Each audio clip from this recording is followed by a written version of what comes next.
Okay. So I have just returned as of 2 hours ago to civilization after spending 10 days at a Vipassana meditation retreat. And I'm going to break down the experience, what I learned, answer some questions. But before I do that, I wanted to frame this episode in terms of what it is and what it is not. So, this episode is not an endorsement of any organization or any technique. It is not a paid ad for anything. It is not a recommendation or a suggestion or any kind of anything related to that. So it is not that. Don't try this at home. It is not a do as I've done. It is not the path or the way. What it is, I think, going to be is simply a random dude sharing a bunch of stories and insights about a very profound and unique experience that he's had. So that's what it is. And for those who don't know exactly what I have done, basically, imagine that you go to a place for 10 days and every day you're meditating for 10 plus hours.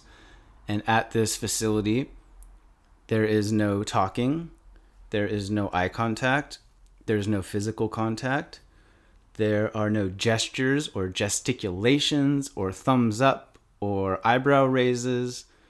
There's no reading, there's no writing, there's no physical activity, there's no yoga, there's no dancing, there's no sunbathing, there's no technology. So there's no email, there's no text message, there's no Google, there's no Netflix, there's no movies, screens, shows, there's no cooking, no cleaning, etc. What is there? Uh, that is what I'm going to be talking about over the next who knows how many minutes. But, whew, fuck. Just lived like a monk for 10 days, and I'm joined by my lovely partner in crime, Kendra Adachi, to help me make some sense of this experience. And we have not discussed this at all in the car, even. I was like, wait for the podcast, wait for the podcast. So she has no idea as to anything that occurred during that entire time. And she's along for the ride to help keep me on the rails and ask any questions that you have because I'm curious to know what you want to know. I'm happy to answer anything.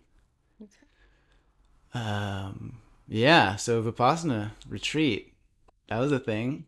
That's a thing. And so we spent 10 days not talking, not in communication. So yeah, Kendra Dachi, here for it. What would you like to Thank you, know? Goldberg. It's good to be back. It's lovely to feel you back. Um, Do you notice any difference in me in the you two know, hours we've spent? to be honest, a little bit more just groundedness. And I'll just also be really honest that while you were on this journey of yours, and there's so many questions I have, which we will get to, Mm. I've also been saving this for this podcast, but I've also had my own stuff that's occurred while you were away that I've Oh, been feeling really deeply into. And that will, that's exciting. yeah. And so I will share that with you too. I will share that with you too. So to be honest, like I've just been really feeling the shifts in my own self. So I feel like we've both been on our own journeys. Mine was definitely not as uh, intense, I suppose.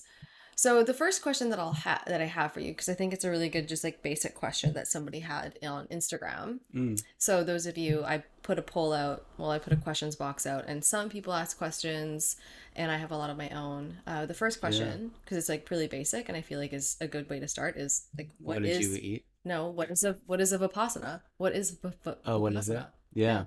a lot of people were like, "What is that?" Yeah. I'm like, that's a good Yeah, thing to clarify. that's a really good starting point. So, um A Vipassana retreat is part of an organization, which I'll put a link in the show notes, but it's dhamma.org, DHAMMA.org.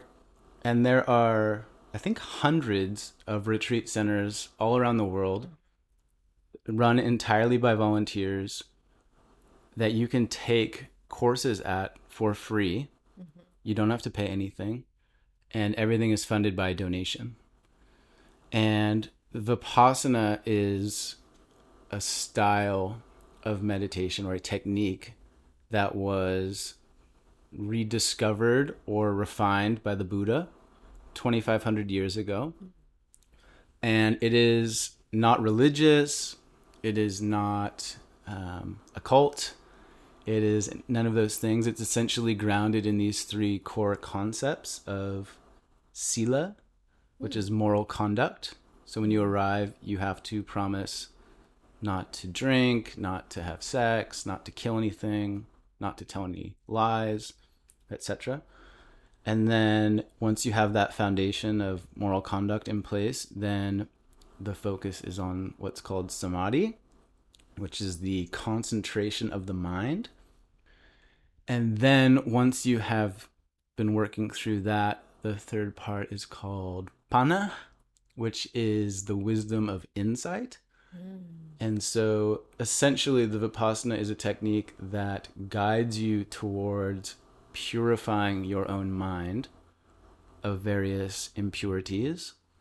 And you objectively, equanimously learn to observe the sensations of the body without judging them, without ascribing any meaning to them. And you essentially practice that again and again and again and again all day long. And it is a lifelong practice. It's a meditation practice. It was described as like the art of living.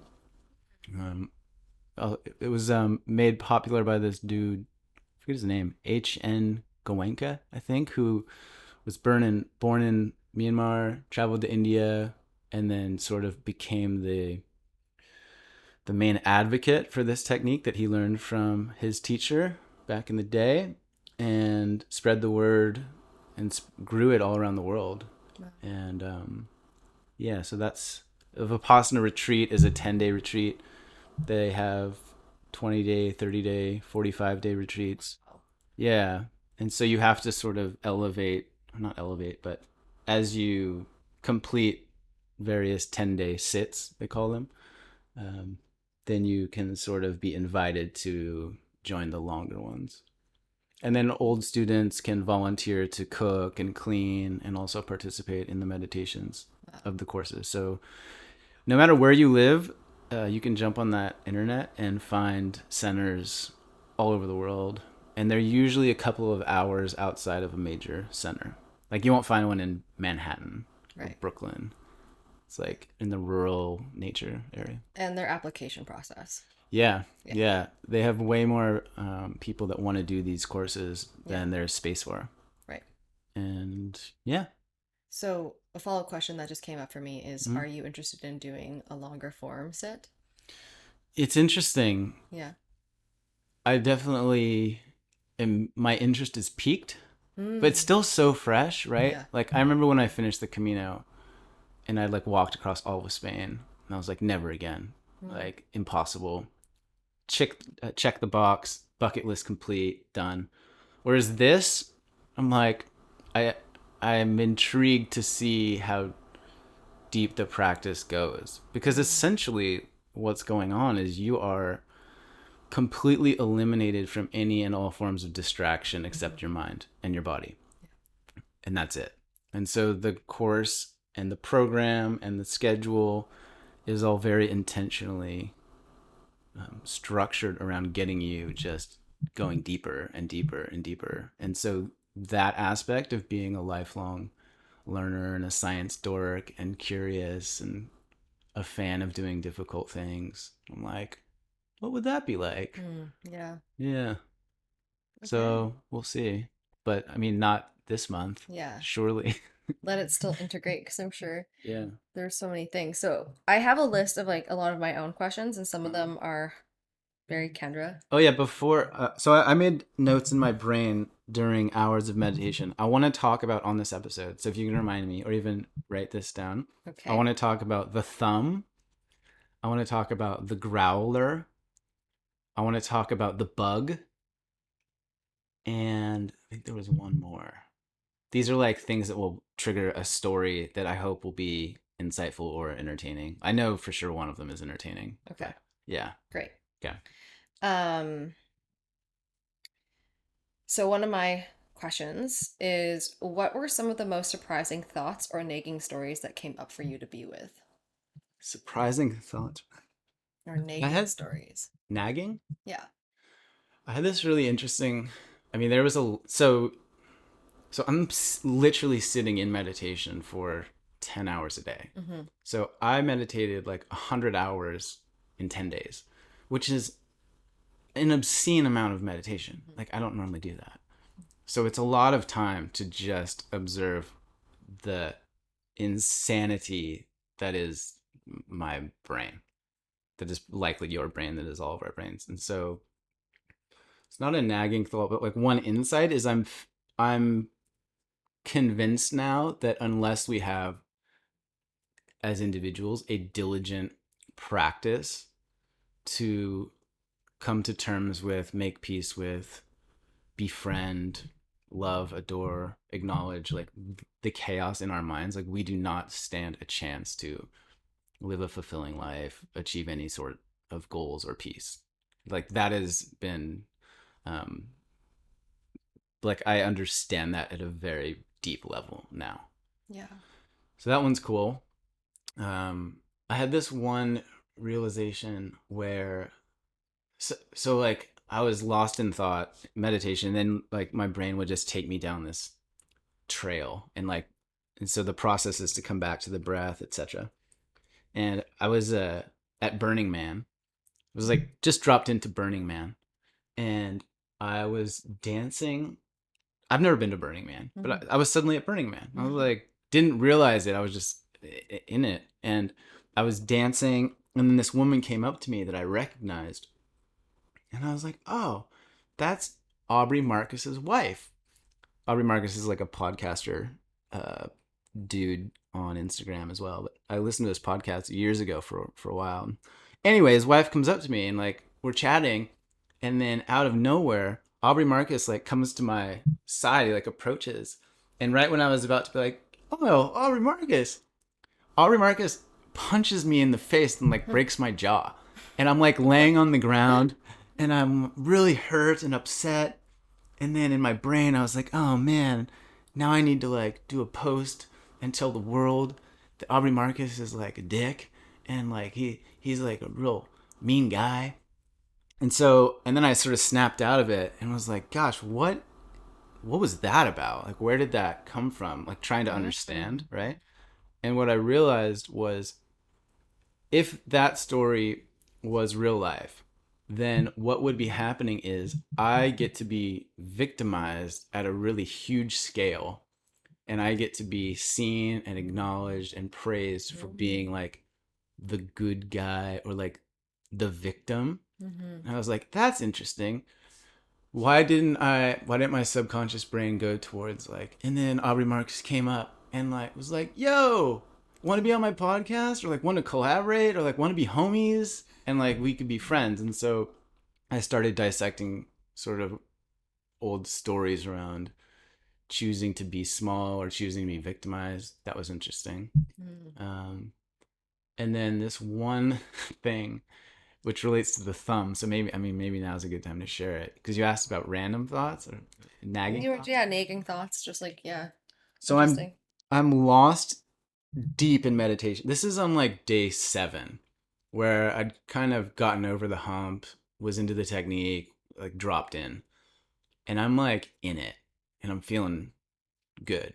I'm Mm-hmm. at peace. I'm like very present. My mind is controlled, and then out of nowhere, completely without any context at all, my brain, from the vast infinite nothingness and the infinite possibility, my brain drops this sentence into my consciousness. And it says, you can sit on a thumb, but that doesn't make it a chair. And I'm like, what? What the fuck? And like, I Mm, feel this like from my bowels, this like hilarious, like, I think it's the funniest thing I've ever heard at that moment. At that moment, I mm-hmm, hadn't laughed in like a week. I rarely smile at this mm-hmm, place because there's like nothing to like laugh at. It's a silent retreat, and I feel this like belly roar coming up. And I'm like, you can sit on a thumb, but that doesn't make it a chair. And I like have to bite my tongue, and I'm like, so you're I not think allowed that's to the laugh? no. In Yeah. the meditation hall, there's no Oh, noise yeah. at all. Okay. Yeah. And so I'm like trying to like bite my tongue, bite my lip about this just ridiculousness. So I'm gonna do a post about it. Of like how we try to like convince ourselves that, for example, they're the one. Right. Or like, this isn't lust, this is love. Or I'm good enough. And like putting a name on something doesn't just make it so, right? It's like the other thing that I had that I'm really excited by is, check this out. So, and this is, I'm realizing now as we're having this conversation that this whole chat that we're having is sort of a litmus test to my own sanity after not talking for 12 days. But so, along the same lines, you can sit on a thumb, but not, it doesn't make it a chair. I have this idea. Like when you sit on your thumb, it's like you got your thumb in your ass, you're like not taking action, you're procrastinating, you're avoiding. And I had this idea of like, you should not sit on a thumb, you should sit on a throne. Like you should claim your divine birthright. You should honor and acknowledge the royalty you are. You should like take steps towards being a king or a queen and like claim your life and like own your space and be powerful. And then I had this idea to make t-shirts that just says thrones not thumbs, which I thought would be so funny as like an inside joke. And people are like, what's thrones not thumbs? And it's like, oh well, you should sit on a throne, not a thumb. Yeah. Anyway, I thought that was the funniest idea about 3 days ago. I could see it becoming a thing eventually. But so that's probably not where your question was going. I have no expectations. Okay.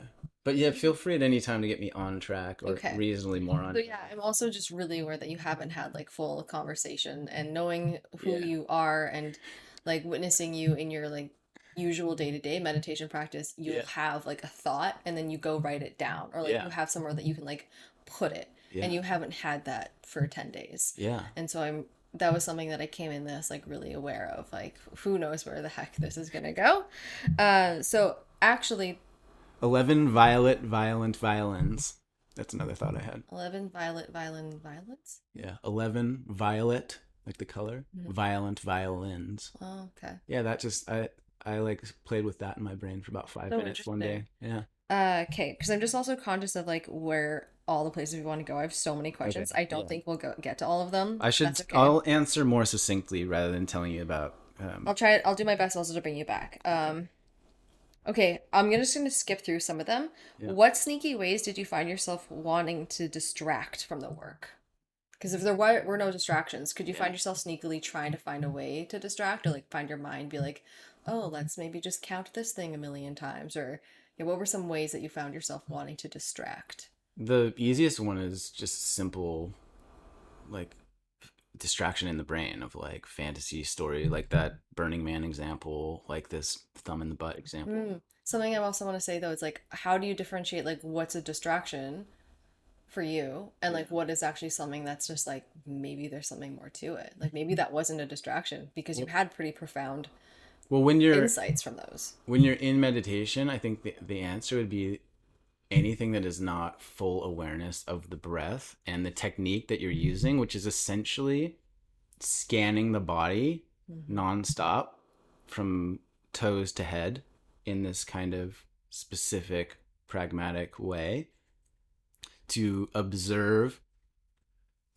equanimously, ardently, patiently, persistently. You're observing the sensations in the body at all times. And so, if that is not happening, and that's the intention while you're meditating, anything aside from that, I would classify as distraction. Okay.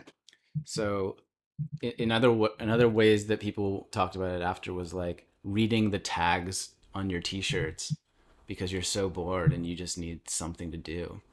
Or Did you do that? I didn't read the t-shirt tag, but when he said that, I was like, oh dang, I didn't think of that one. Mm. Yeah, fantasy, imagination, fictional stories that I created, Okay. living in the past, reliving Mm. moments, random flashbacks of random scenes, living in the future. What surprised you? I know I kind of already asked you that, but like what were yeah, what were some of the most surprising things that came up for you of like memories or just like kind of like almost not necessarily disturbing, but just like really like surprising thoughts? Like on the first day, so overall, I was surprised by how much I enjoyed the silence Yeah. and how, at a deep, like soul level, Mm. I loved the solitude and the not talking, Mm. and the not hearing the chatter and the background noise and The phone. voices. There was like Yeah. maybe like the not being around technology also a part of that. Yeah. But I mean, I'm sensitive to noise and I Mm. wear noise canceling headphones, and if it's too loud, I like something in my nervous system doesn't compute. So I was surprised by how much I like that. Like on the first day, at the end of the day, I was outside just staring at the trees and like watching the wind blow through the trees. I Mm. had this moment of like, I'm watching wind right now and I'm so content. Like, I don't think 10 days is actually going to be enough. Like, Mm. I think they should do this course for longer. And then 12 hours later, I was in meditation thinking about, literally, where on the building can I light a fire to burn this whole place down immediately? Like, fuck Mm. this place. I want to run away, leave. So that kind of leads me to another question. Is like, did you think about leaving Oh, yeah. and about I mean, that's a escaping? really great distraction for sure. Yeah. So they put this little rope around the cars, and there's a Mm. bear proof at the facility I was at, like a bear proof fence. And then there's like a creek. But yeah, fantasizing about that. And um, yeah, like where can I light a fire to burn this place down? Or like another one was I was cutting an apple one day. You were allowed to do those things? You could cut an apple, yeah, Okay. like during mealtime. Okay. So I was cutting an apple, and it was near my finger. And you were eating an apple too. Sorry, that's also just I strange. I don't eat Jeremy doesn't apples. eat apples. Okay. Well, when dinner, we should talk about what we ate, but Yeah. when dinner is literally a bowl of fruit, so I'm cutting an apple, and I have this genuine like 10-second debate with myself of like, if I just slice my finger right now, I could leave. Like, I can go to the doctor, I can go to the hospital. I'm out of here.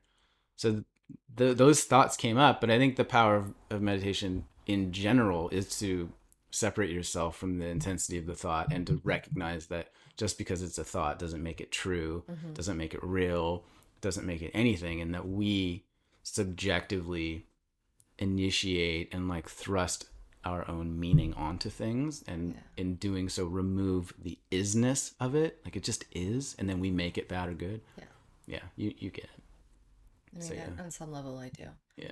I'm also a human. Okay, so we'll get to the food question. Yeah. What was okay? I've question. I'm gonna get to like Kendra questions that are Yeah. like more Kendra. Sure. So, first question, we'll do the food, and that is like what? Yeah, what was the food like? Did you Mm-hmm. like it? Mm-hmm. Was it like where was that a highlight? And a part of this too is like I know that you don't normally eat as early as they serve breakfast. So like, how was that adjustment to?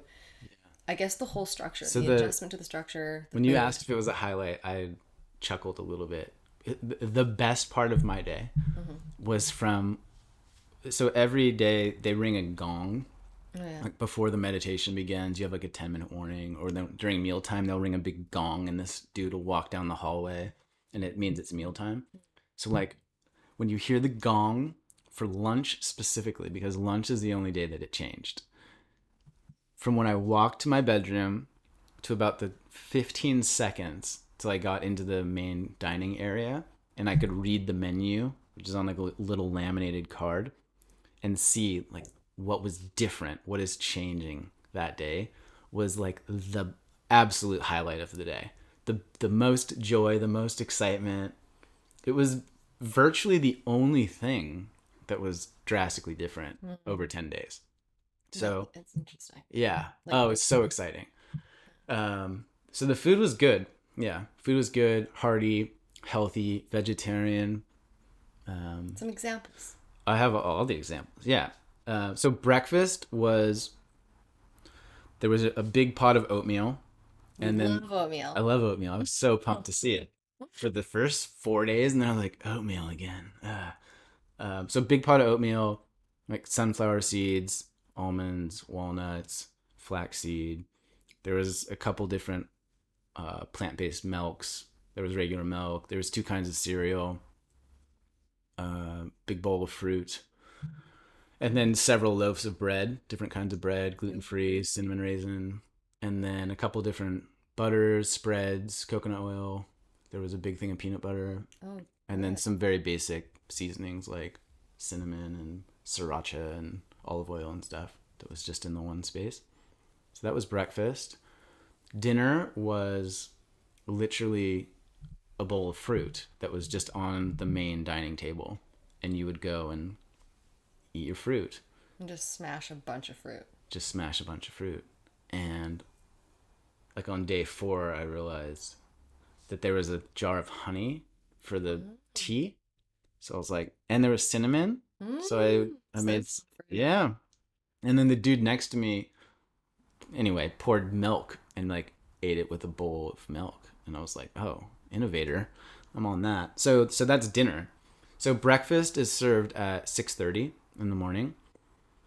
I should run through the day too, how it went. Breakfast was 6:30. Dinner was at 5. Lunch was at 11:30.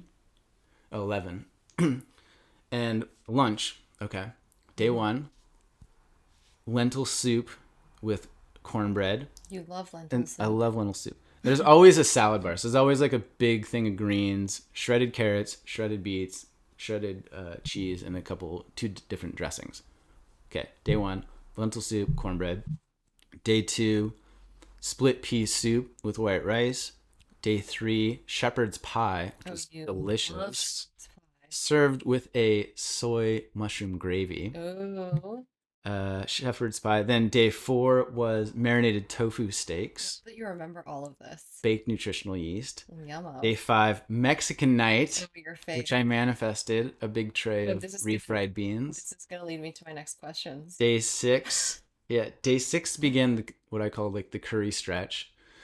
So we had a Thai coconut curry with eggplant. Yeah. Then day 7 we had a chickpea cauliflower like tomatoey kind of Indian curry with dal. Day 8 was a potato and pea curry. Day 9 was, gosh, what was day 9? Oh, a curried yam soup. Mm, Yeah. And then day 10 was, I don't even remember. Was that yesterday? that was yesterday. I think yeah, it was like leftovers, like all the leftover food. Yeah, that makes sense. Yeah, so that was what we ate. Yum. Okay, this leads You me have to my. you have fart I questions. have so many fart I, questions. So I'm not the only one that have fart questions. My first question though is, could you hear people pooping?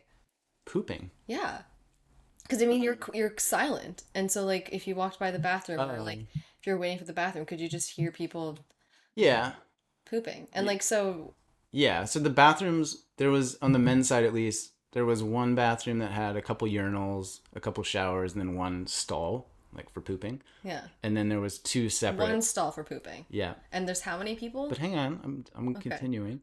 And then there was two separate bathrooms that had toilets and Okay. showers like as individual ones. Okay.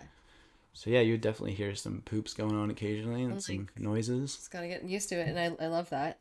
Did you ever smell a fart, or just had to be silently with that? Was that your question Yeah, or a that's my random? question. That's my question. Did I ever smell a Like fart? like if you were in meditation, did you like smell a fart waft by, and you were like, okay, this is a More, part of the more practice. commonly in meditation, you would hear farts Okay, that's all definitely. all the time. Okay, I so was shocked by how many times I heard farts. And what I realized, this is actually pretty funny. What I realized, so in the meditation hall and in the residence hall too, the men and the women are completely separate. hmm, So men stay with men on one side, women stay with women on the other. In the dining area, which is common, there's two large curtains down the middle. Okay. So you can like hear the women eating and clanking forks and stuff, but you can't see them. And then in the meditation hall, it's split down the middle. So all the dudes are on like the left half, all the women are on the right half. And so in meditation, your eyes are closed, you're super present, and part of the practice, I suppose, of cultivating tolerance and understanding and patience is dealing with the sounds and the movements and the noises of Human. 40 people around you in Yeah. a small area, right? So the shuffling of feet, the adjustment, the like exhales. The guy next to me kept, Oh, I don't know if you can hear that in the mic, like flicking snapping his. his fingernails. He was very nervous and like I wanted to murder him. Wow. Like I Yeah. legitimately wanted to murder I can him. see you do that like whenever I play with my nails. You put your hand on my hand to Yeah, it's stop like, me. Yeah. why are you doing that? Like, Mm-hmm. don't do that. Like it's so there's no other noise in this entire Or space. like Like, it's throat very loud. throat Yeah, clearing throat noises. clearing, Like etc.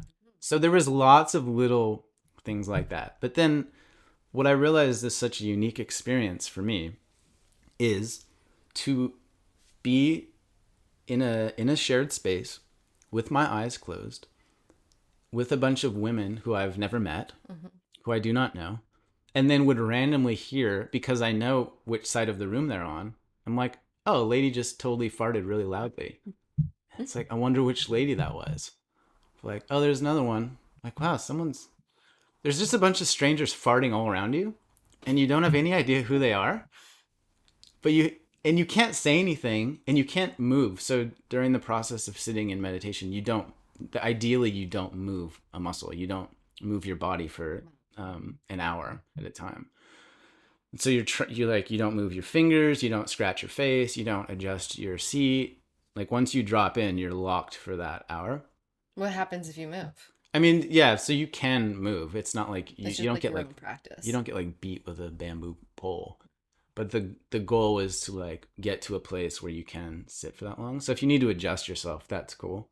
Yeah. Um, but it was just interesting to be in a space where I can't move, I can't open my eyes, I can't Yeah. snicker, and like just practicing that tolerance and patience. Where towards the end of it, it was just like, oh yeah, Yeah. no big deal. That's okay, so that's kind of where I wanted to get to with this is I'm just gonna take a really quick side note is one of the ayahuasca ceremonies I was on, and if anybody's ever done that before, you would know that bodily functions and noises like are so incredibly present that it gets to a point where it's just so like there's no disgust around it. It's just No, like this is normal. This is and I feel like that's a really valuable thing to get to as a culture yeah, because we just really have a lot of taboo around it. But there's also like the young part of me that's like, oh, that's a I fart. will admit, like when I saw Mexican food night Yeah. on day 5, I had two immediate thoughts, and the first was like, "Oh my god, fuck yeah, Mexican night," and almost immediately after was like, "Oh no, like Yeah. everybody's gonna be tooty this afternoon. We And still have like hours to be together." yeah. And Yeah, were they? I mean, there's definitely toots going on. And I know you when you eat beans of any kind, No, you I never fart.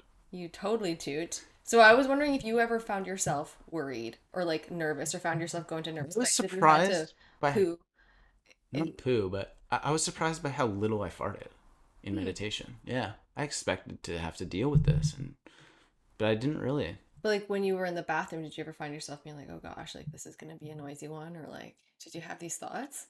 And did you ever get nervous? Not really. Okay, Yeah. just curious.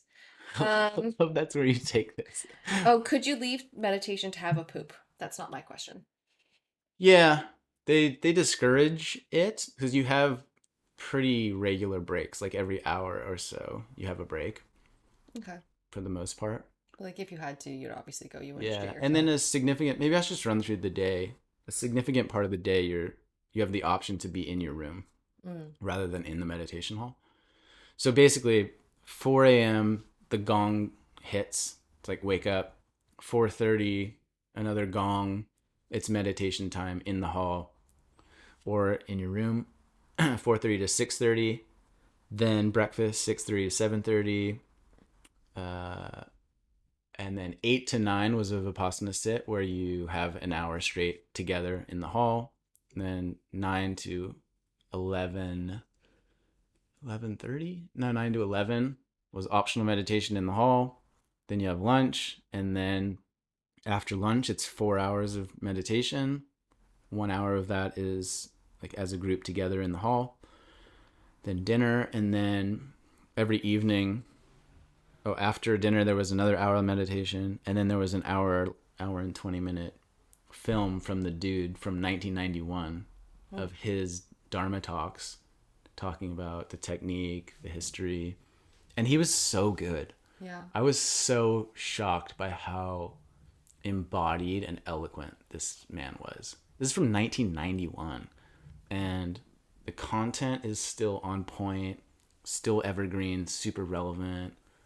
He's funny, he's playful, super wise. And then after that, you do more meditation. And then you have a chance to go up and chat with the teacher who's sitting at the front. Did you do that?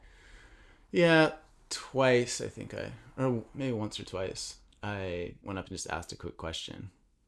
Partially to like talk to a human.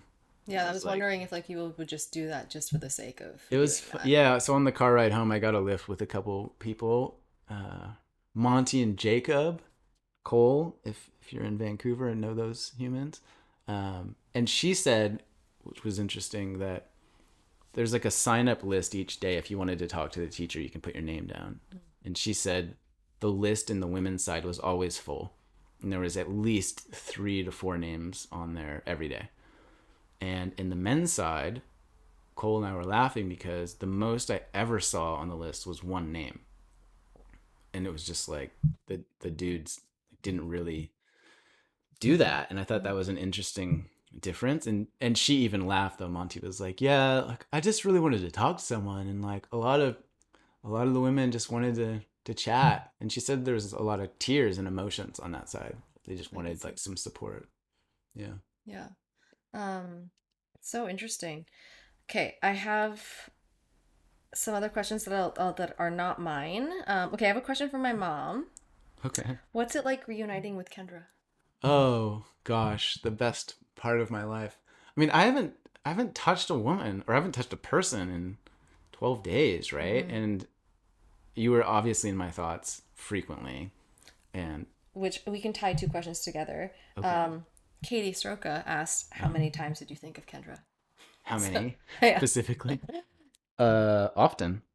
Yeah, for sure. Just in the sense of like, I wonder what you're doing. I wonder what she's doing right now. Because Mm. that was another unique experience. To be away from a partner is not that different, but to be away completely with no text, no phone calls, no FaceTime, no No like Instagram pics or stories, photos. Yeah. no updates at all. That was interesting. So yeah, I mean, every day for sure. Um, yeah, I forgot what was the first part of that question. Which is what it was like reuniting with Oh me. yeah, great. Yeah, and Great. great. Yeah, I mean she's all right, but uh, no, it was cool, and like just to hug you again, and to Mm. like see your eyeballs Mm. again, and to hold you. Um, yeah, it felt like I was very grateful to have somebody on the other side of that experience that I get Mm. to meet up with and Yeah. hold, and it made me sort of value more deeply the like having a partner, Mm. like I sometimes take for granted, but it is really meaningful to be able to sit here and have this chat and be Mm-hmm. like share my experience with somebody. Yeah. um so yeah, it's been really nice to reunite with you. Yeah, I mean I Really, love you, like I love this you is too. it's great to want to reconnect Yeah. versus yeah, I'm staying longer. I've signed up for the 20-day course, or like, oh, I don't want to go home, or I don't want to see her. Yeah. It's not that. It feels Um, good and fun. And like, I'm leaving tomorrow to go to Denver. So there's also like, hey, what up? I'm out. yeah. Yeah. And also I'll just say speak for myself that it's like still feels rather like I just picked you up a couple hours ago and Yeah. here we are.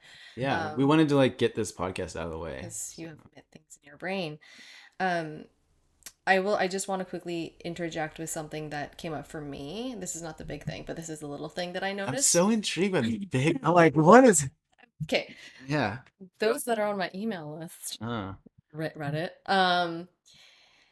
I had a thought and I noticed it and it wasn't long lasting, but I thought of like, what if Jeremy realizes that he doesn't love me and that he doesn't love his life and that like uh, this thing changes him completely and that like he leaves. And I had this like a moment of that. And it didn't last long, but it was intriguing to me. And I was just like, first of all, I don't believe that.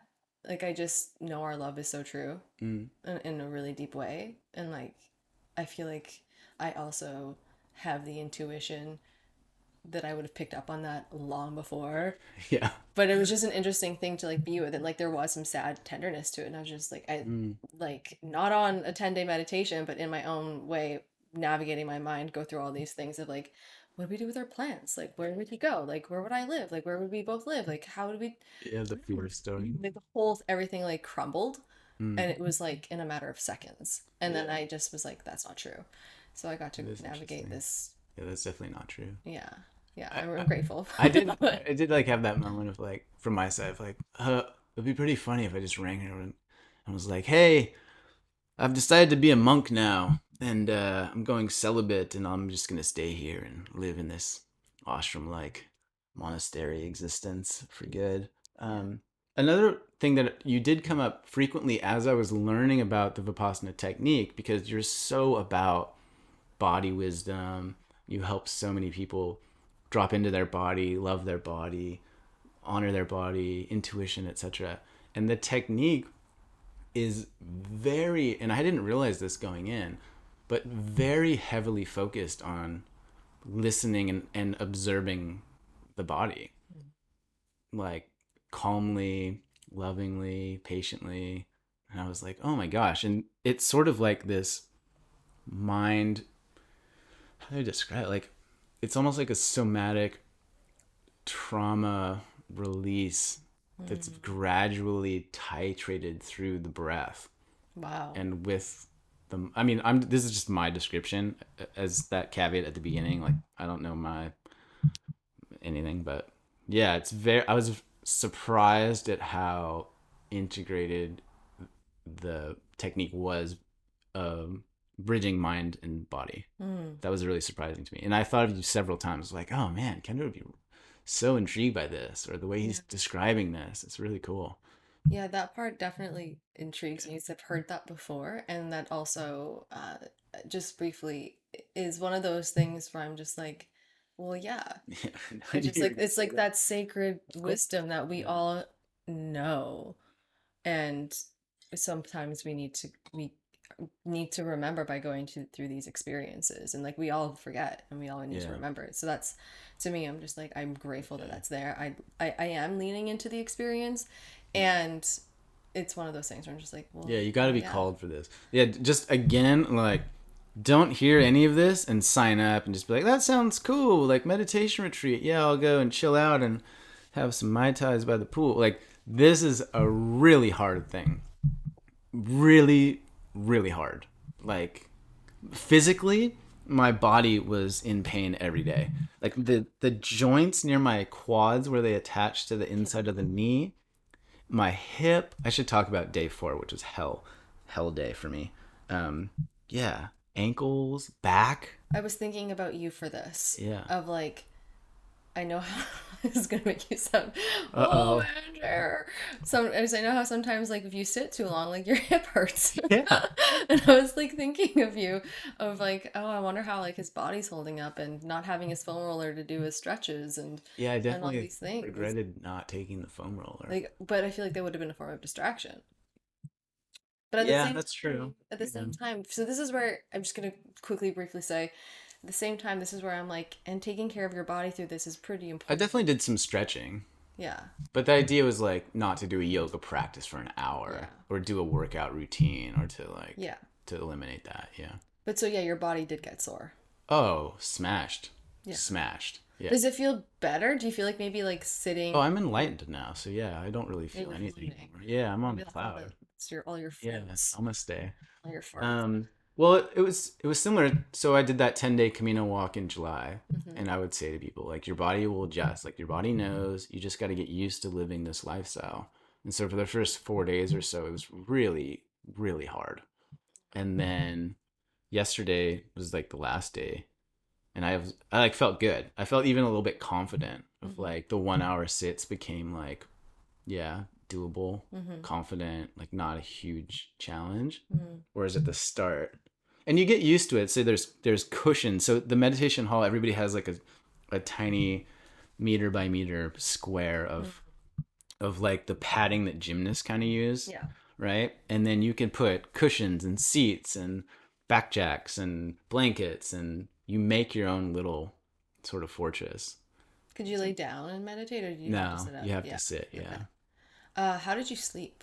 Poorly Yeah. and not very long. Oh, yeah, because you wake up at 4 a.m. I thought that maybe you would have I did too. slept really well. Like, I'm gonna sleep like a log. No, I woke up every night multiple times, tossing and turning. Yeah, which is very rare because I sleep great at Yeah. home. I sleep great, and yeah, I tried like the window open, etc. But Interesting. and then yeah, I was in bed, like ready to fall asleep at 9:15, lights out, Yeah. and that's very early for me too. Yeah. Yeah. Question from my daddy-o Okay. is, did it change you? Was it worthwhile? Was it a worthwhile experience, and would you do it again? So yeah, I touched on the would I do it again? Mm-hmm. It was definitely a worthwhile experience. It's one of those things that as as like a very skeptical science dork who has been sort of a lifelong learner who's in the personal development space, I'm very skeptical. I'm very, cautious about what I believe, what I accept. And like something about this rang true to me at a very deep level Mm-hmm. because it is so simple, because it's not a religious connotation. There's no deeper purpose or plan or global takeover. It's like behave morally, right? Like uphold moral conduct, focus your brain, focus your mind, and then experience truth in your body. And like that's virtually what it's about. Experience truth in your body. Yeah. Yeah. And so the idea of having wisdom acquisition through the direct experience of truth Yeah, rather. this is it. Yeah. And so he gave this really great analogy around like if you go to a restaurant, you can read the menu, you could watch people eating the food and hear what they describe the food as, or you can actually eat the meal. And so there's different ways to actually integrate or ingest knowledge and experience, right? So this podcast is like, yo, I'm telling you about how good the burrito was, and like you can go to the restaurant and read about the burrito. You can hear me talking about the burrito, but like until you actually experientially Mm-hmm. go and smell it and take a bite and get it in your system, you'll have no idea what it really is. And so that to me is the part that also is so intriguing about things like this. When I first heard about Vipassana years ago, and Yeah. I've wanted to do this for years, it's been on the radar. That little seed planted in me that was like, I wonder what that's like. Yeah. I wonder what that feels like. Yeah. That's interesting. And to hear, it's been around for 2,500 years, Mm-hmm. right? But these centers have been around for decades, and there's tens of thousands of people all around the world that have been trained, that continue to return for these trainings, that spread the gospel or sort of talk about it like I am now, that have found really significant personal change. And it's a global thing run on donations entirely. Yeah.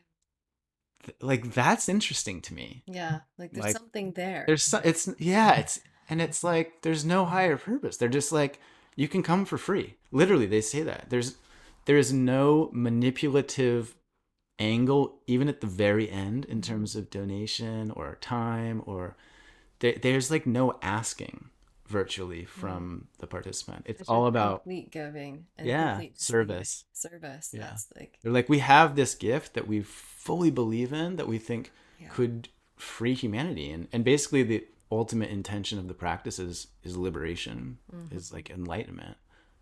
And so Mm-hmm. it's just, it's that. And like that idea I find fascinating, especially given today's culture and sort of personal development space around selling, taking, Yeah. manipulating, shaming, Yeah. using pain points to market and blah blah blah. Yeah, This this is is so this big. is like, yo, it's free. The Buddha started it, and Mm-hmm. like just come and learn it. Like we don't want anything from you. Yeah. Like that's so cool. I'm just laughing over here because it's almost like so much of what you just said was a lot of what I've been remembering again, like while you were gone, and I've written about and like made posts on Instagram and stuff. Mm, And there was this one in particular around like it's one thing for me to speak my words and for you to hear my words, but it's another thing for you to actually have the experience in your body to embody. yeah, And so I just find that really interesting exactly. that that's what you're speaking of, and just like the purity of how simple it is. Yeah, Like it's actually it's all so much more simple yeah, than like we make it so much harder. yeah. Another aspect that was interesting was noting the things that I did not miss. Okay, yeah, that's actually one of my questions was, yeah, what did you realize like was like kind of like easy that was like, oh, I don't actually miss this, or this could go maybe even. I mean, a lot of stuff. So Yeah. I suppose one way to describe it would be I feel I feel like so they talked about the idea of impurities of the mind sort of contaminating or clouding your real self, your truth, right? And I feel like as a process of stepping away from all of those things and just getting into it, there's been like a distillation of clarity in terms of like what I want to be doing, what I want to be working on, what matters. Hmm. So like project specific in terms of business, or like one of the first things I did was I moved my email little icon from my phone, which was very accessible, and at the bottom where that little Mm-hmm. Apple iPhone bar is. So I don't have any notifications on for social media or email. So I never know when I get an email. But I've realized that like if I have a free 5 minutes, I'll just like check Mm-hmm. just to like know. Mm-hmm.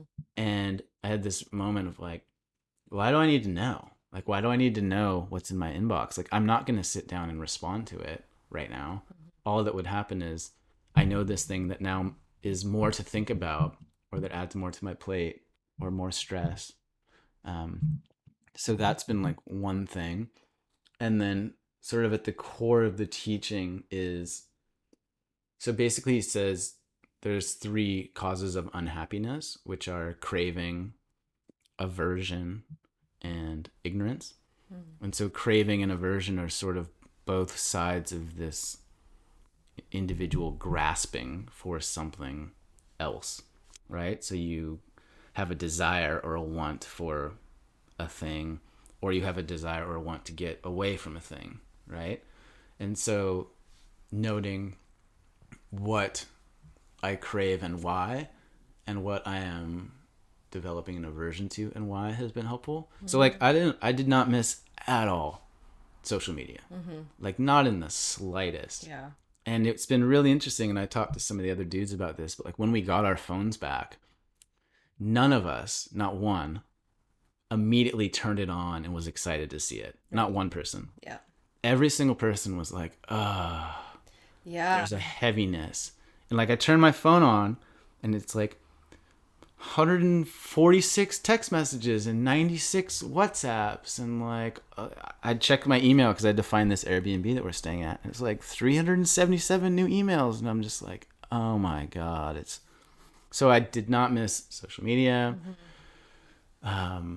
and I guess in the space of all of that stuff, I realized, to your point, like how simple the things are that I really want, which is Yeah. like I really want to be present, Mm-hmm. and I've wanted these things for a long time. I want to belong. I want to be present. I want to have an impact. I want to notice the world. I want to spend time being fully alive. And so, while it did feel like that 10-day period lasted for a month, like it lasted so long, Mm-hmm. it felt like it took forever. But one of the reasons for that is because I was more present during those times than I have been in years. Yeah. And one of the fun things at the very first day before all of this started, there was an old student that was sitting outside while we were waiting for everybody to get registered and stuff. And he was back for his second Vipassana. And I asked him, like, hey, any words of wisdom or any insights from your first one that would be helpful for me? And he kind of like looked off in the distance and then said, you know, a day is a really long time. Like, you actually have a lot of time in a day. And immediately I felt this like anxious red flag energy in my body of like, oh my God, this is going to last forever. Like, this is going to be the longest. And it was. There was so much time. And one day I like laughed out loud because I was like, I've had 2 naps today and it's 8 a.m. I've had 2 naps by 8 a.m. Or like at lunchtime every day. By lunchtime at 11:30, I'd done 5 hours of meditation. Like, that was hilarious to me. I was exhausted. I felt like I'd lived a full day, and it wasn't even lunchtime. So the noticing what and how time moved and what was important and what was a genuine priority was really interesting. I don't know if I answered your dad's question. I think that's good. The That's first part. good. Did it change him? Was it worthwhile? And would you do it Yeah. again? Yeah. What was harder than you thought it would be, and what was easier than you thought it would be? The not talking and not hearing sounds and not communicating with other people and not making eye contact was easier than I thought it would be. Hmm. I actually liked it a lot. And it's a really interesting experience because you're like in a group with people and you start to get to know them. Or be like, oh man, Cole really likes oranges. Or like, oh, David likes to take a walk before dinner every night. Or oh, Mickey like flicks his nails. Or you get to know people and notice like, oh, Brad, like big portion Brad, I call them, like big dude with a beard, tattoos, really helped me raise my game when it came to eating more lunch. I'm like, oh man, Brad really likes his food. Um, so you're kind of like in these groups, but not because you don't talk and you don't. So I thought that part was much easier. The part that was harder, like I thought it was okay. So I thought it was gonna be hard because it is hard, but it was harder than I thought it would be Hmm. physically, Hmm. for sure, Okay. and also just at some point the extremes were more difficult than I anticipated. So like on day 3, I was chatting with like the teacher dude and he's like, "How are you doing?" I was like, "Honestly, like it's easier than I thought it would be." And his eyebrows raised immediately. Hmm. Like, "Oh." Like he was surprised. Hmm. And I was like, "Yeah. Yeah." That was day 3. Day 4 was perhaps the most difficult physical experience of my life, Hmm. without exaggeration.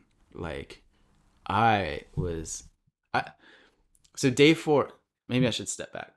So the first 3.5 days, we're like doing this thing, and all you're doing is focusing on the air going in and out of your nose, and that's the whole practice. And then day 4, the guy walks down the hall and he's ringing a gong at the wrong time. It's like 1:45, and I was like, "What?" Like, because by then I know the schedule. And so he walks by, and he's like the manager guy, and you can like ask him questions if you need. And I was like, what's going on?" And he turns to me slowly and says, "Today is Vipassana day," and he just keeps walking. And I was like, "Holy shit, what's Vipassana day?" I get very excited.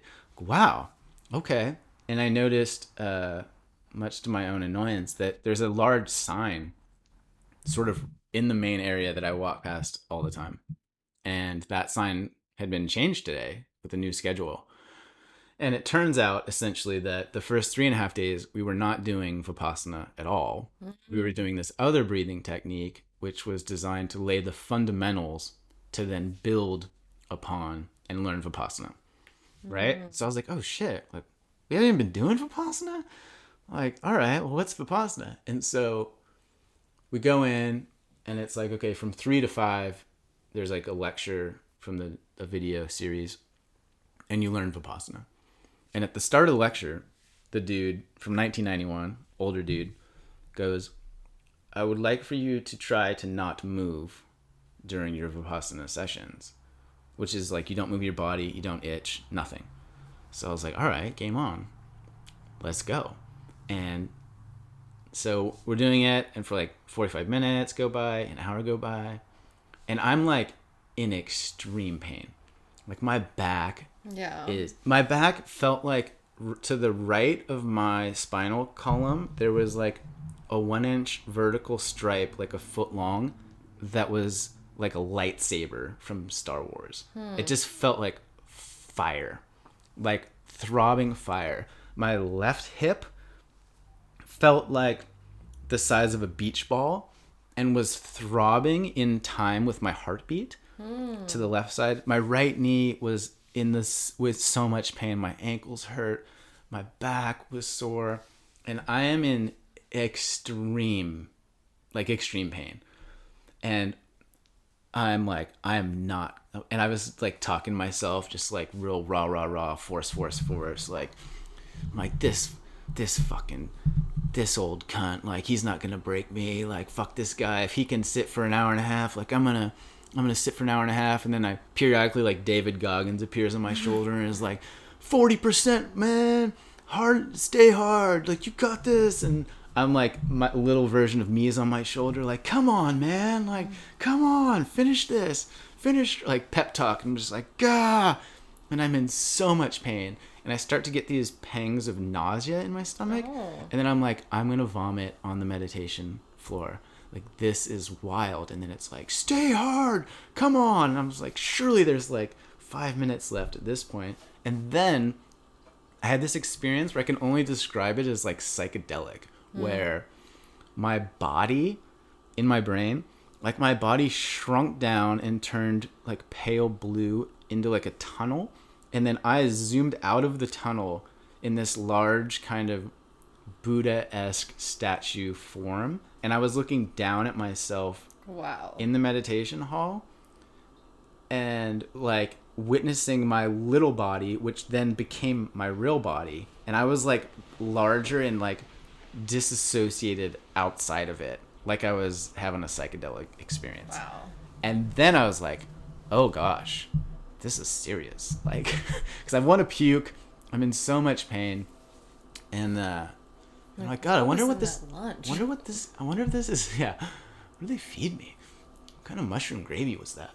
But then I was like, I wonder if this is what pregnancy is like, where you just like get to the point where you like go to a different place and your body just kicks in. Because that was another thing I kept telling myself, was like, come on, brain, like, I know you got chemicals in there, like, I know you got painkillers in there, like, you can handle this, like, I got you. So anyway, that happens. I made it the whole time, and I'm just like a wreck. So that's day 4. Day 5, there's a new sign, and it explains very clearly, Vipassana is not about torturing yourself. Vipassana is not about inflicting physical pain on your body. Like, do not feel the need to do this. And I was like, God. That's funny. I was doing it so wrong. Well, you needed to do it that way to feel what wasn't right. It was so hard. So that's what was harder. It was so stupid. Okay, I'm just really conscious of time. Okay. Okay, I have a couple more questions here, and then you talked about the thumb, but then you haven't talked about the growler or the bug. Oh, yeah. So we might need to do another one. No. Okay, I'm just conscious of time. So the last, I think, well, there's 2 questions. Scariest thought, we're just going to go rapid fire. Scariest thought that came up in the 10 days. Scariest thought? Scariest thought. If any. Scariest thought. I don't know if there was anything that jumped. I'm thinking in terms of terror. If there wasn't anything, then that's fine. Yeah, I guess the scarier thing was like,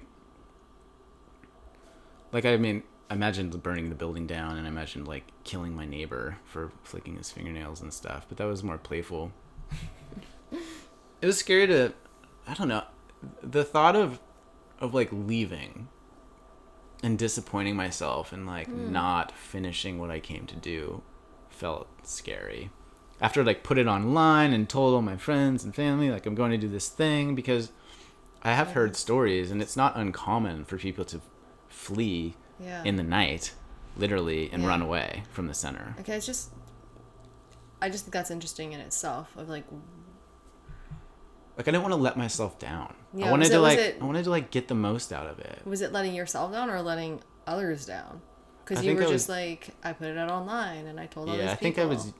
It was mostly about letting myself down, but then publicly letting myself down feels different than just like, nah, I didn't tell anybody that I was going to do this thing and then I didn't do it. It's like no big deal. Like the consequence of like being that person felt pretty scary. I feel like there's lots to unpack there. Sure. What was this follow up part of that? That was it. Oh, That this is was a scary thing and a. no. My next question I haven't asked you yet was, what are some things you laughed at, brought you levity during this experience? Oh God, everything. Like there was a lot of playful. Like I was just being silly, internally.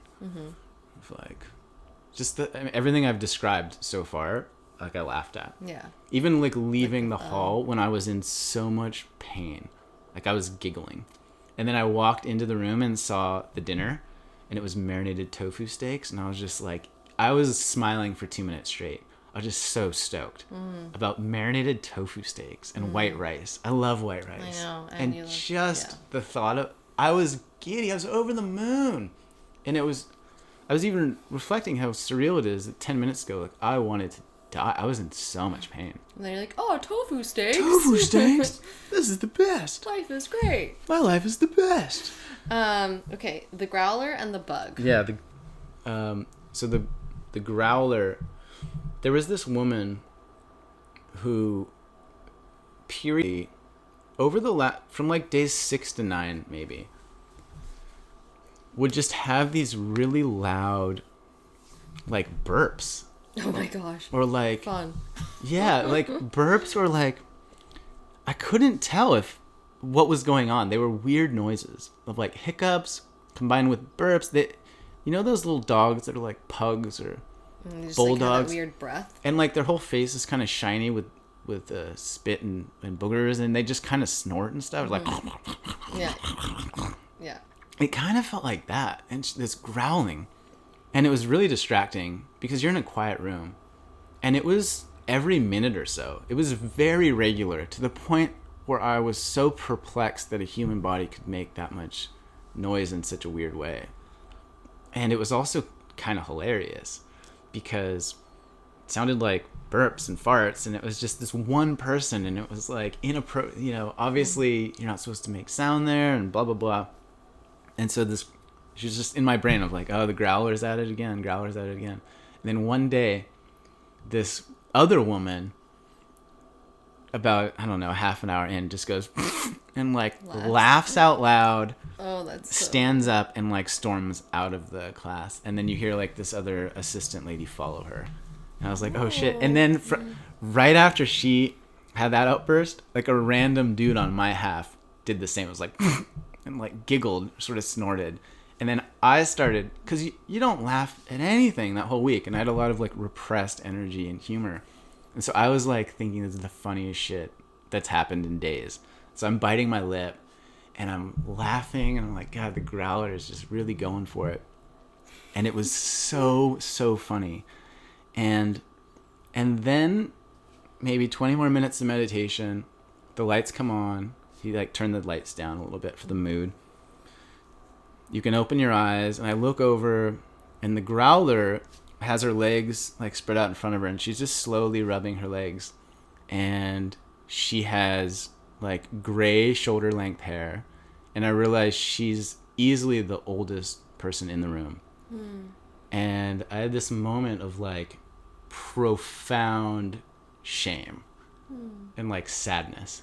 I'm like, wow, I've been laughing at this old woman for just like doing her best, and for like letting herself feel what she needs to feel. And like in my brain, I'm like, I've been bullying like this kind old woman who has kind eyes and is like, I just like, even now I'm like feeling it. I felt like I just felt like the smallest person. I felt like I just felt like shit.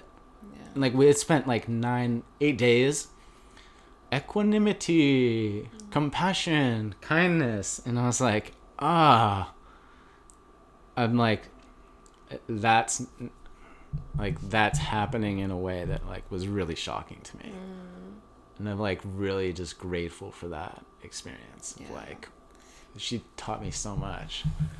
Like, damn, how did that go from being the funniest thing to being just shame induced entirely, like in my whole system of like, fuck. Yeah, this like, woman who's like, she's just like 70-year-old woman who's she's like really trying to just be there and be in her practice and and like doing, who knows what's going on with her body. And what's funny is like a day later I had like 2 hiccup like weird burp things that sounded identical to the growler.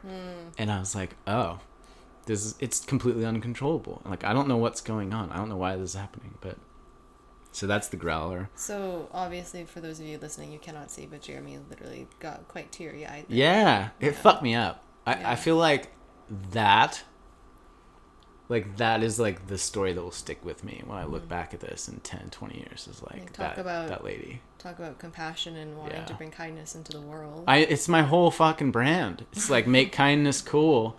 And I just thought like I'm having a playful laugh, and then it was just such a deeply visceral example of like what making fun of others is, and like having genuine compassion. I just felt like fuck, like okay. So yeah, that was the growler. Beautiful teacher. Yeah, and then the bug quickly. Or do you need to pee? Is that what's happening? No, okay. I'm just conscious of. Yeah, we got like 20 minutes. We'll get your food. It's not just about my food. So the bug. This was really cool too. On day 3 was like grumpy Jer day. So day 1, you're like, this is the best. I'm gonna crush this. This is so exciting. I'm really doing it. Day 2 is like, oh yeah. Day 3 is like, oh, this is long. This is a thing. This is hard. Day 4 is like almost halfway. Day 5, halfway, did it, hooray. Day 6 is like, oh my god, I have to do everything I've done again. And then day 7 is like, the end's in sight, but it's not too close. And then day 8, you're like, oh yeah, like I'm actually gonna finish this shit. And then day 9, you're like, yeah, best, but not quite there. So anyway, day 3, I'm like grumpy Jer. I'm like, this is actually a really long, hard thing that I'm doing. Was it day 3 or day 4? Because previously you said day 3, you're like, actually this isn't that bad. And then day 4 was when the Vipassana really started. Oh, I don't know. So I mean, it could have been the same day. Yeah. The morning I could have told the guy, this is actually easier than I thought. Yeah. And then an hour later, I was like, I hate this. That's fair. So it was somewhere in there. I think it was, because day 4, yeah. So anyway, I'm walking around and just like kicking rocks around, literally in the driveway. We had this space, you could go walk in the trees, but it was not that long. It was like 633 steps from my door around the loop. Counted them. I mean, yeah, if you're bored and you count steps. So I'm walking around and I see this bug, and I look down, I get down low, and it's a caterpillar, and it's super cute. And I was like, oh fuck, this is cool. And I bend my knees and I'm squatting, and he's like a third black on the bottom and top, and in the middle is like this light brown color. And it's a fuzzy guy. It's a fuzzy guy. There's a bunch of them right now. Yeah, they're around, and they have like little white hairs coming off the back. And they really crawl super cute. They crawl super cute, and I was like so stoked. I'm a big wildlife dork. I like nature. And then I had this moment. I'm squatting. I'm grumpy Jer, and I was like, look at this little guy. And I'm like, oh my god, I'm a caterpillar. I'm like, I'm a fucking caterpillar. That's all that's happening. It's like I'm melting into goo right now, and I'm changing, and I'm gonna be a butterfly. But like right now, I'm just in the dark, groping around, and I'm a caterpillar. But then this is why this is so cool. Is because I look down at this caterpillar, and I look at what I'm wearing. And I'm wearing these gray sweatpants, and I'm wearing this top from North Face. It's a hoodie. The top of it is also gray. And then through the exact middle of the body is like a yellow-orange band that's quite thick. And so I am looking down at what I'm wearing, and I'm looking down at the caterpillar that is the exact same color pattern. And I'm like, oh my god, like I am the caterpillar. I am the caterpillar, and I'm looking around, and I just had this profound, like, hilarious insight. And then this morning I was telling somebody about this, or yesterday, sorry. And I was like, man, I wish somebody could have seen it. And this guy, Mickey, who does the nails, who I wanted to murder, he's like, yes, I remember. I saw that. I saw that happen. And I was like, you saw me become a caterpillar? And he's laughing. Yeah. That's so funny. So that was the bug. I have one last question, but Yeah. you kind of answered it throughout all of this. Yeah. I was curious if you created stories about the people. 100%. Yeah, and you answered around this, like Yeah. Mickey with the finger picking and the Yeah. growler and all of that. Yeah. I find that really But you haven't shared your thing. that's do you why have I'm a like, thing? I do, but I'm just, because I'm conscious of time, I don't know how long it'll be, but so while Jeremy was I'm nervous away, now. don't be Like, nervous, okay. it's okay. While Jeremy was away, and like we've talked about this, but something shifted in me that while you were gone. Okay. That just has been kind of like my whole, I'm gonna cry. It's been my whole internal journey. Like pretty much since you left, it was like something shifted in me. And like we've talked about, I'm not pregnant. I'm gonna start with that. I'm not pregnant. Okay.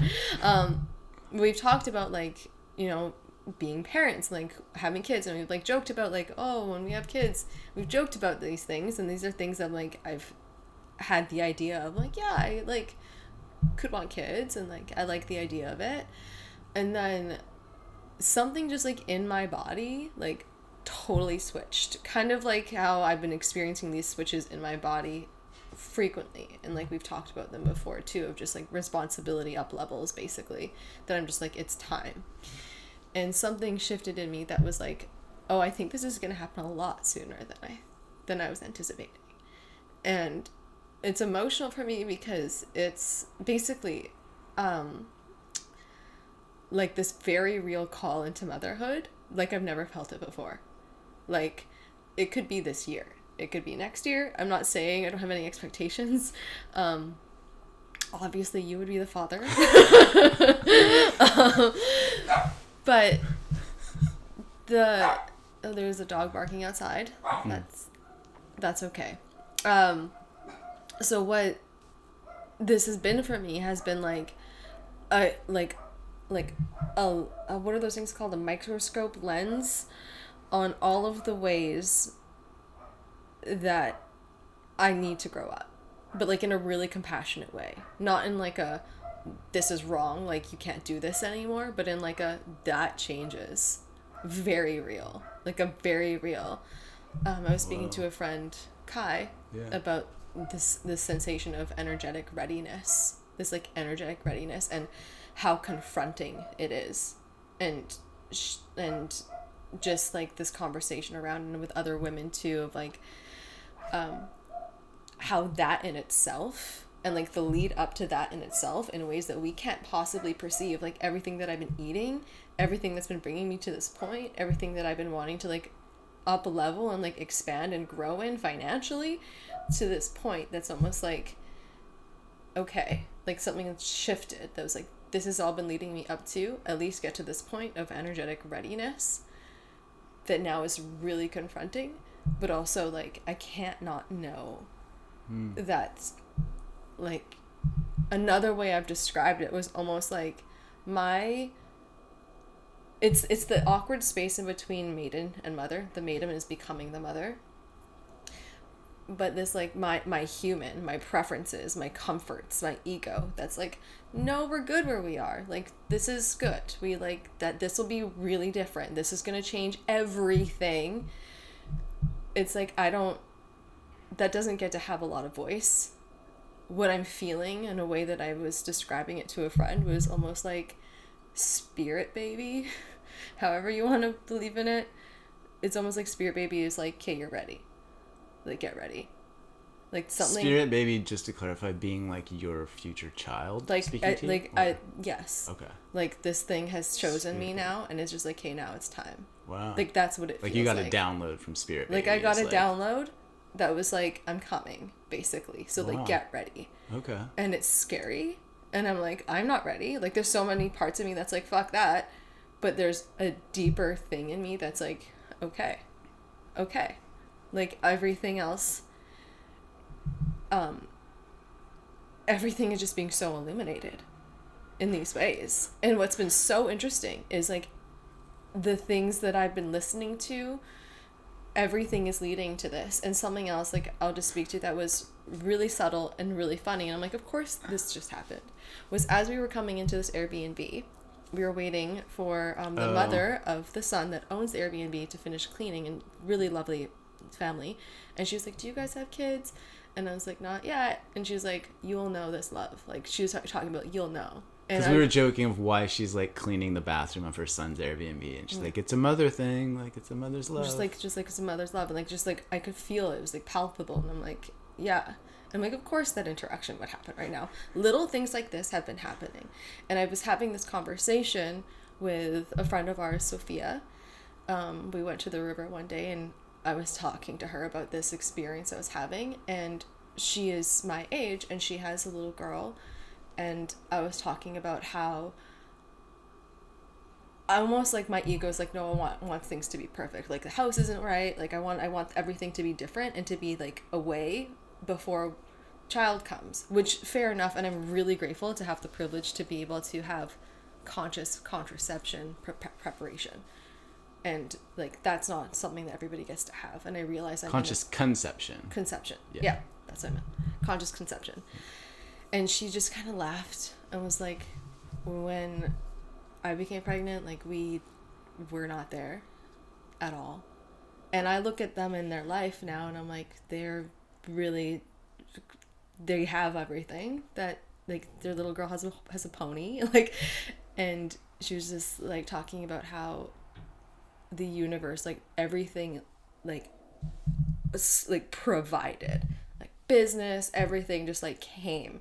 It was like this universal, like, kind of like agreement of like, oh yeah, we're going to also support this angel baby coming earthside to have all the needs met in this way.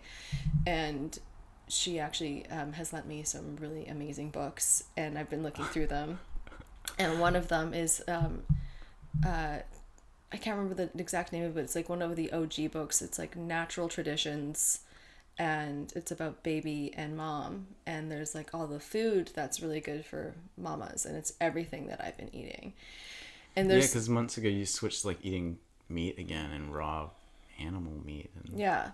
So all okay, this to say is like there's been like this while you've been gone, I feel like I've been in this like wow. really interesting, very present, almost surreal and laughable journey of what's coming through in regards to just messages, resources, the things that I need to hear, and just feeling the shifts inside, but then also really noticing how, like, again, I want to say with compassion, how the younger habits, the habits from a younger place of mine, have been wanting to get so loud.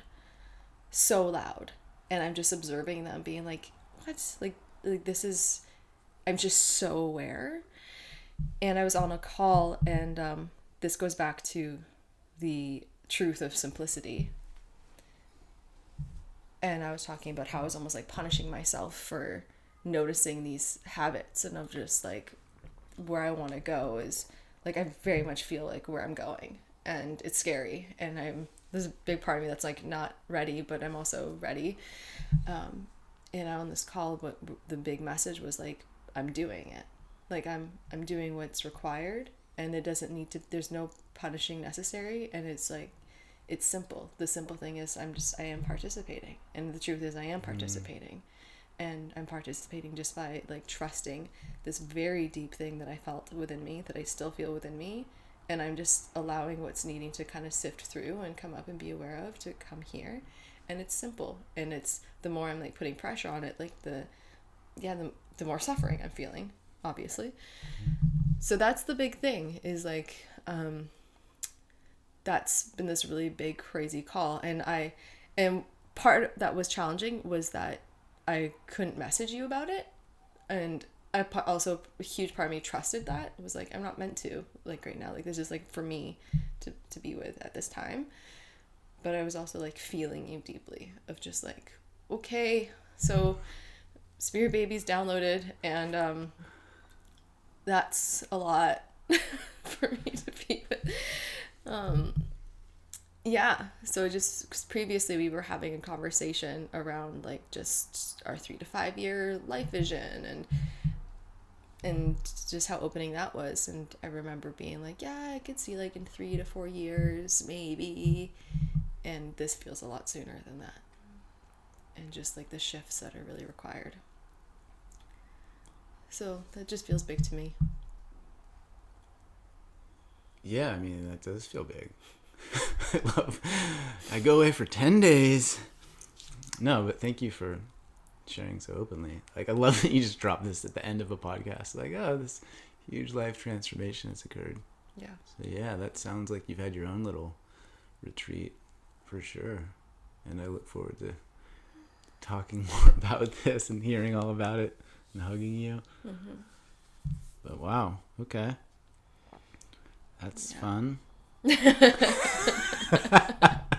When you led with "I'm not pregnant," I was like, "Where's she going with this? What the?" Okay.